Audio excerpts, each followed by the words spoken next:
সংসার সংসার চ্যানেলে স্বাগত। আজকে আমরা 5 বোনের গল্প বলবো। 5 বোনের দ্বিতীয় বোন, মেজ বোন মালবিকা সরকার বা মালবিকা মিত্রের গল্প আমরা করছি। মালবিকা মিত্র তো সেই স্বামী পরিত্যক্তা হয়ে বাপের বাড়িতে আছেন, ভাই বাবার কাছে। আর এদিকে স্বামীর জন্যে তিনি এই জ্যোতিষ তাবিজ কবজ করে বেড়াচ্ছেন, আগেই বলেছি। তারপরে তো তার স্বামী মাঝে মাঝে আসতেন, আর শেষ পর্যন্ত তার আঙুল থেকে আংটিটাও খুলে নিয়ে গিয়েছিলেন তাকে সংসারের লোভ দেখিয়ে। এইটুকু আমরা বলেছি। এবারে সেই বেচারি এরকমভাবেই তার জীবন কাটত। সাজগোজ বেড়ানো এসব তার ছিল, কিন্তু তিনি স্বামীর জন্যে খুব উচ্চাটন হয়ে থাকতো মন তার।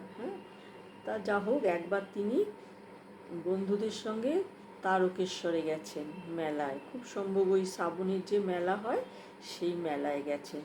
মেলায় ওরা ঘুরছেন, দুপুরবেলা গেছেন, মানে পরন্ত দুপুরের শেষের দিকটায়। তখন মেলায় ঘুরতে ঘুরতে প্রায় সন্ধে হয়। আর অনেকে মিলে গেছেন, এই দোকান ওই দোকান সব করছে মেলায় ঘুরে। হঠাৎ তার নজরে পড়ল তার স্বামী মেলায়। তিনি তখন ওনার পেছনে তিনি চলে যাচ্ছেন মেলা ছেড়ে। তিনিও তার পেছন, বন্ধু টন্ধু সব ভুলে তিনিও তার পেছন পেছন যেতে শুরু করলেন। আর পুরুষ মানুষ তো জোরে জোরে হাঁটছেন, আর উনি খুব জোরে হাঁটতে পারতেন না। উনি সেই ওনার পেছন পেছন যাচ্ছেন তো যাচ্ছেন, এই গলি ও গলি, ও রাস্তা সে রাস্তা, কোনো হুঁশ নেই। ভদ্রলোকও যাচ্ছেন, উনিও পেছন পেছন যাচ্ছেন। যেতে যেতে যেতে যেতে হয়তো ভদ্রলোকও কিছু বুঝেছেন, উনিও দ্রুত হাঁটছেন। কারণ তখন নানা রকম মানে এরকম মহিলাও ছিল যারা মানে পুরুষকে বিপদে ফেলে দিত অর্থ রোজগারের জন্যে। উনি যে যাচ্ছেন, তারপরে ভদ্রলোক হঠাৎ একটা বাড়ির সামনে দাঁড়িয়ে, দরজা খোলা হলো, ঢুকে গেলেন, গিয়ে দরজা বন্ধ করে দিলেন। সেই রাত্রের আলোকে তিনি দেখলেন উনি ওনার স্বামী নয়। উনি তো মানে ভীষণ হতাশ হয়ে গেলেন, চোখ দিয়ে জল চলে আসলো। কি করবেন? তখন ওনার হুঁশ হলো উনি কোথায় এসেছেন, কি ব্যাপার, কিছুই বুঝতে পারছেন না। কিছু দূর এগিয়ে উনি মনে হলো যে একটা যেন উনি ছোট দোকান দেখেছিলেন। এগিয়ে এসে, মানে খেয়ালই নেই, তবু মাথার মধ্যে তখন এলো। তখন উনি সেই দোকানে এসে বললেন, দেখুন আমি তো এখানে চলে এসেছি একটু ভুল করে, এই জায়গাটা কি, আর আমি ওই তারকেশ্বরের মেলায় কি করে যাব? উনি বললেন, এ তো অনেক দূর চলে এসেছেন মা, ওখানে আপনি এখন কি করে যাবেন? এখন তো যেতে পারবেন না, আর মেলাও তো উঠে যাবে। বলছে, আমার তো ওখানে সঙ্গী সাথীরা আছে, তারা তো আমায় খোঁজ করবে। বলে, মা কিছু তো করার নেই, আজকে রাত্রিটা আপনি আমার বাড়িতে থেকে যান, কালকে সকালে আপনাকে আমরা পৌঁছে দিয়ে আসবো। আর কি করেন, তখন ওখানে মালবিকা মাসি থাকলেন। তার মেয়ে বউ তাকে খুব যত্ন করলো। রাত্রে তিনি ঘুমিয়ে সকালবেলা আবার দোকানদার ভদ্রলোকই তার দোকান বন্ধ রেখে মাকে পৌঁছতে আসলেন। তার মেলার কাছেই তারা কোথাও ছিলেন, মা খুঁজে সেখানে গেলেন।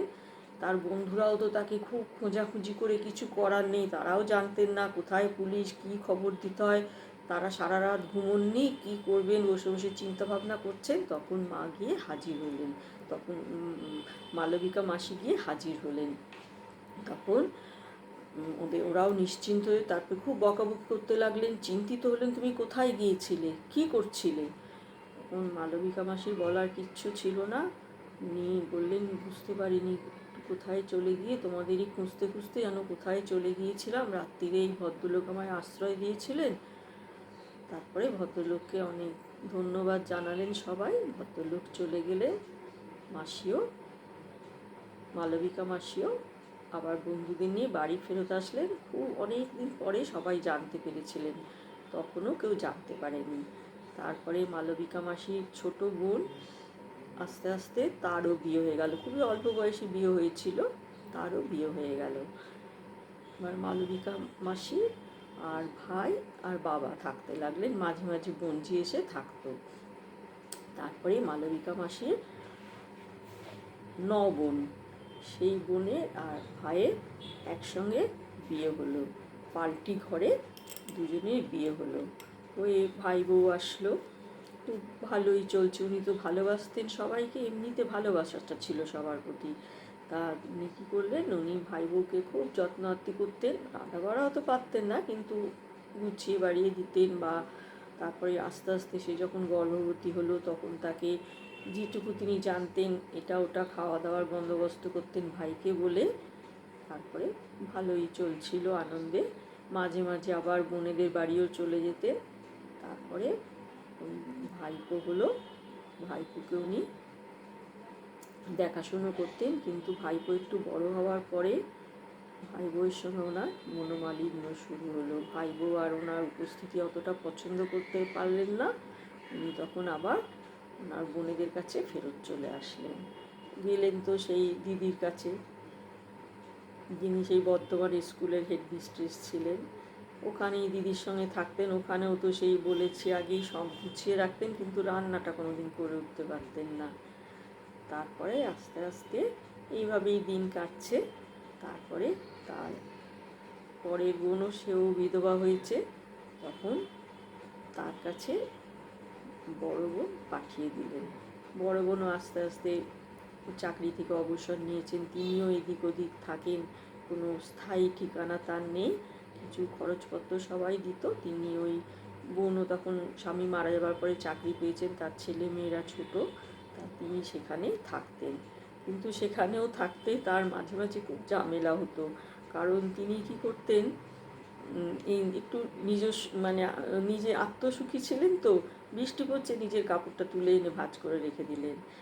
চটি জুতো সব পরে আছে বৃষ্টির মধ্যে, কাউকে বলতেনও না। কিন্তু ওই বোনকে চাটা করে খাওয়াতেন অফিস থেকে আসলে, বা সকালে করতেন, বা বাড়িতে সব থেকে একটা বয়স্ক মানুষ ছিল, এটাই সব থেকে বড় কথা। এর মধ্যে আবার কি হলো, ওনার একবার উনি ওখানেও আর ভালো লাগছে না, উনি চলে আসলেন আর এক বোনের বাড়ি। তারপরে বোনের বাড়িতে উনি থাকতেন, এদিকে এই দিদিও রয়েছে। তারপরে উনি হঠাৎ কেউ বুদ্ধি দিল বা কি ঠিক হলো, উনি ভাবলেন যে উনি কোথাও কাজ করবেন। তারপরে সন্ধানও পেলেন, বন্ধুবান্ধব তো ছিল, এক জায়গায় উনি এক বাড়িতে উনি আয়ার কাজ করতে গেলেন, বাচ্চা দেখার কাজ। কিন্তু সেখানেও ওনার খুব কাশিরও অভ্যেস ছিল। ওরা সবাই একটু ব্রঙ্কাইটিসের রুগী ছিল, খুব কাশতেনও বটে। তাছাড়া বাচ্চা দেখা তো খুব অভ্যেস না, মনে হয় খুব একটা পারতেনও না। ওই বাচ্চার মা ওনাকে একদিন বললেন যে আমার তো সিজার করা বেবি, ও তো তার শরীরটা তো ভালো না, ওর আরেকটু সুস্থ মানুষ দরকার। কাজেই ওখানে ওনার আর কাজ করা হলো না, এই বোনেদের কাছেই থাকতেন। পরে তিনি দুর্গাপুরে ছোটো বোনের বাড়ি থাকতে শুরু করলেন। ওখানে উনি দীর্ঘদিন বেঁচে ছিলেন। ওখানেও ওনার বড়দি অন্য বোনেরাও টাকা পয়সা পাঠাতো। ওখানে উনি খুব ভালো ছিলেন, যদিও কোনো কাজকর্ম উনি ওখানেও করতেন না, কিন্তু ওখানে বোন, তার ছেলের বউ সবাই ওনাকে খুব যত্ন আত্তি করেই রাখতো। এই বোনেরাও মাঝে মাঝে দেখা করতে যেত। তারপরে আস্তে আস্তে তিনি অসুস্থ হয়ে তার এই ব্যর্থ জীবন অবসান হলো। এই পর্যন্ত। আমরা আবার পরবর্তী পর্যায়ে তার পরের বোন, তার জীবন খুব ঘটনাবহুল গল্প করব। নমস্কার। ভালো লাগলে চ্যানেলটা দেখুন, শেয়ার করুন, সাবস্ক্রাইব করুন।